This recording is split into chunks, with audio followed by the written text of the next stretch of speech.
So here we are, and we are looking at the sports scene in a not so normal light. A lot of social issues going on in the world of sports, mainly dealing with the whirlwind since after the murder of George Floyd. We have seen political stances being made in sports. We've seen issues on race relationships being played out in sports. And it has even gone to the magnitude of nicknames of sports franchise. Not only does it have an effect on what we can now formally say we knew as the Washington Redskins, it is also trickled into Major League Baseball, mainly the Cleveland Indians and the Atlanta Braves. But I want to look at something because I researched this one because I am one who is in the thinking because of the simple fact that Daniel Snyder once owned the Arena Football League team known as the Washington Warriors, which he has the naming rights. However, someone posted a picture, and it was a picture of a red wolf. And I looked at that, and I thought, how interesting. Then I've heard several people saying what a red wolf is and what it relates to. And I said, well, maybe I better do my own research. Because I don't want to go off of hearsay. Because even in the court of law, hearsay is not permissible. So in order for me to pull off this segment of this podcast, I did my research and I found out what a red wolf is. The red wolf is a smaller, thinner cousin of the gray wolf. It has a distinctive reddish cast for which it is named. The red wolf is the world's most endangered candid and the southeast native wolf. Uniquely all-American, the red wolf's entire historical range is confined within what is now the United States. Once roaming as far west as Texas down into Florida and up into the Midwest, the red wolf now persists in only a fraction of its range. It has lost more of its historical territory, 99.7%, than any other large carnivore, including lions, tigers, and snow leopards.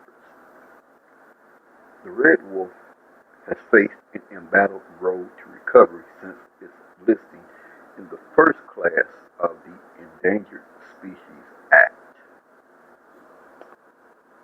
So just a little briefing on what a red wolf is. So from what I've seen and from what I've read upon it, it has nothing to do with Native America.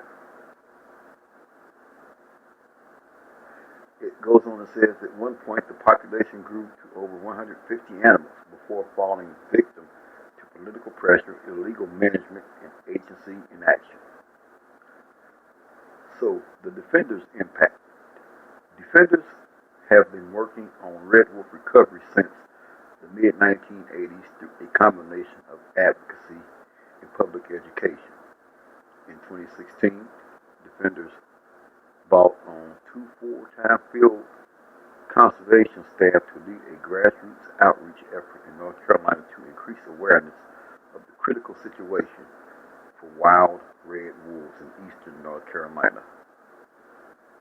We have engaged in lawsuits to force FWS and NCWRC to protect this critically endangered species. In the spring of 2017, FWS announced plans to review and update the 10J rule that regulates the management of the wild non-essential experimental population of red wolves in North Carolina. Defenders helped mobilize nearly 55,000 of our members and the public to speak up in support of the Red Wolf Recovery Program. So now we know what a red wolf is. So now, based upon what my thinking is of what the name of the team formerly known as the Redskins, what do you think their names will be? I was very strong on Warriors. Now, not so fast. Red Wolves kind of have a ring to it. So now you throw that name into the mix. Washington Warriors, Washington Red Wolves.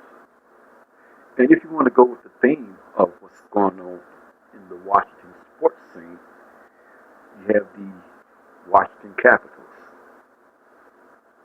You have the Washington Nationals. Could this team be totally rebranded to fit the theme of what's going on in Washington and come up with a name like the Washington Federals or maybe the Washington Sentinels? It will be a very interesting turn of events to see what the new name of the Washington football franchise will be. But I think the Warriors and Red Wolves have a good chance at standing to be the next name for that Washington sports football franchise.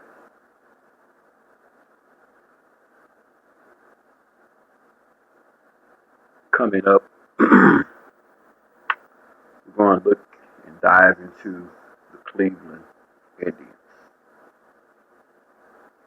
There are 6 names should the Cleveland Indians change their name. There are 6 names that really stand out.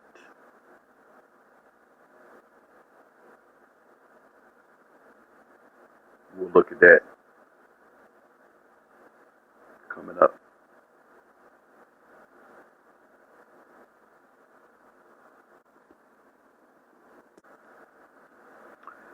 So now we move on to another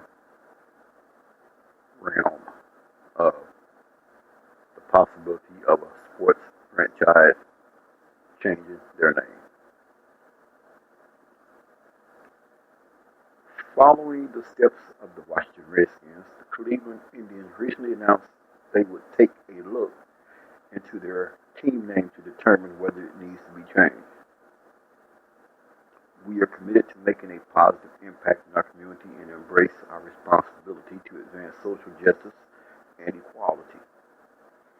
Our organization fully recognizes our team name is among the most visible ways in which we connect with the community, the statement reads. We have had ongoing discussion and organizationally on these issues. The recent social unrest in our community and our country has only underscored the need for us to keep improving as an organization on issues of social justice. With that in mind, we are committed to engaging our community and appropriate stakeholders to determine the best path forward with regard to our team name. With that in mind, we figured it'd be worth figuring out what the next team name could be if the Indians do indeed change. Some fans have already started getting excited with ideas, and we will list those right now.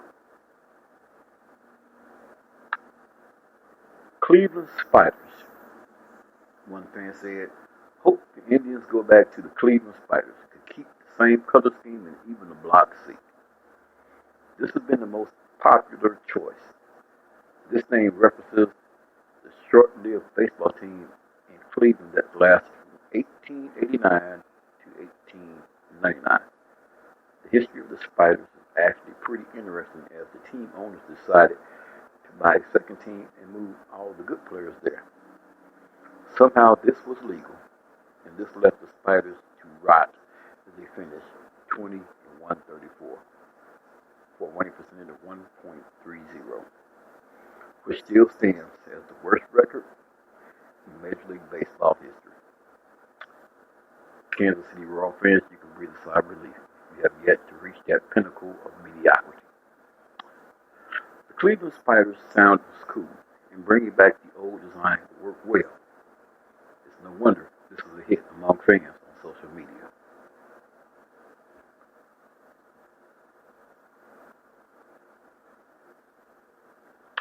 The Cleveland Rockers. This name has been floating around on Twitter as the Rock and Roll Hall of Fame is located in Cleveland. The name isn't terrible, but I'm not sure whether the Indians will be allowed to use it. The Cleveland Rockers already existed as a WNBA team that played from 1997 until 2003. Another one, but to me this doesn't sound too appealing. The Cleveland Rockets. A one-letter difference from the previous name, although this name has nothing to do with guitars. The Rockets is a reference to the Nassau Glen Research Center located in Cleveland. According to his website, this research center designs and develops innovative technology to advance Nassau's missions in aeronautics and space exploration. One issue with this name, however, is another popular sports franchise already owns this, Houston. The best sports names are the more unique ones, and going with Rockets doesn't feel like a good choice. To which I say, go back to the Cleveland Rockers. You no longer have a WNBA team, and I'm pretty sure whatever the cost would be to get the rights to that name, it'd probably be pennies on the dollar to get the rights to that name. So I'll say right now your top two would be Rockers or the Cleveland Spiders.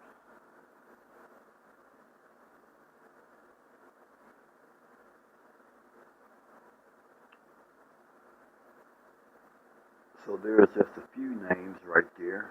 I would go through the whole list, but time won't really permit that I do that.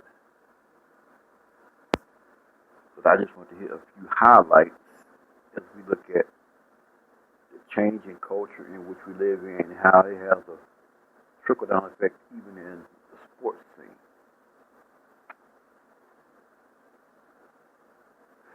I will mention this one. How about the Cleveland Buckeyes? This is a name that has obvious ties to the Ohio State Buckeyes, but it was also, for historians, it was also the name of a Negro League baseball club from 1942 to 1950. Ohio is known as the Buckeye State because, as state symbols explains, many Buckeye trees once covered Ohio's hills and plains. It feels like Ohio State already dominates the Buckeyes in Ohio, so it'd be weird to have two well-known teams on the nickname Buckeyes in the same state. While some fans want this, it seems a little redundant.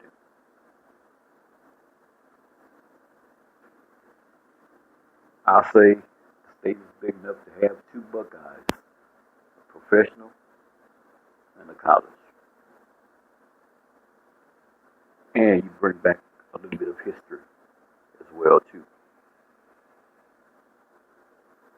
Bring back a little bit of Negro League baseball history.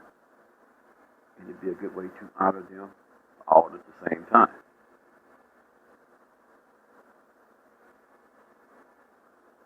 Check back in with me tomorrow. I will have some more news for you. Until then, take care of yourself, each other, and God bless.